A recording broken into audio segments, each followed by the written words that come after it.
మీరు జన్మతః నేను చెప్పిన ఈ 3 రాశుల్లో జన్మించారా? ఎవరైతే వృశ్చిక రాశిలో గాని, మకర రాశిలో గాని, మీన రాశిలో గాని జన్మించిన వాళ్ళు. వీళ్ళకి ఎలా ఉంటుందనంటే డబ్బులు వస్తాయి. వచ్చిన డబ్బులు వచ్చినట్టే ఖర్చయిపోతుంటాయి. రోజు రోజుకి ఆర్థికంగా రుణ బాధలు పెరిగిపోతుంటాయి. ఈ రుణ బాధలు పెరిగిపోవడం వల్ల మానసిక ప్రశాంతత లేక ఆరోగ్య సమస్యలు తలెత్తుతాయి. ఈ ఆరోగ్య సమస్యల వలన కుటుంబ బంధువుల మధ్య చిన్న చిన్న డిస్టర్బెన్స్ స్టార్ట్ అవుతాయి.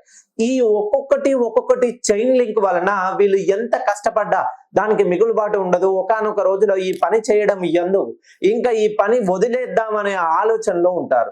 ఒక్కసారి మీరు వృశ్చిక రాశిలో జన్మించిన, మకర రాశిలో జన్మించిన, మీన రాశిలో జన్మించిన మీ పేరుని సరి అయిన క్రమంలో అమరిస్తే ఖచ్చితంగా విజయం అనేది మిమ్మల్ని వరిస్తుంది. మీరు వృశ్చిక రాశిలో జన్మించారా? అయితే మీ పేరుని సుమారుగా 90 డిగ్రీల పైకి కరెక్షన్ చేయించుకోండి. మకర రాశిలో జన్మించారా?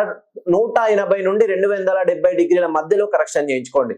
లేదు మీరు మీన రాశిలో జన్మించారా? ఇప్పుడు ఏళ్ళనాటి శని ప్రభావం వల్ల మీకు పనులు ఆటంకం అయితే మొదలుగా పేరు కరెక్షన్ చేయించుకొని కొద్దిగా నిమ్మకు నీరెత్తినట్లుగా మీ జీవితంలో మార్పు అనేది మొదలవుతుంది.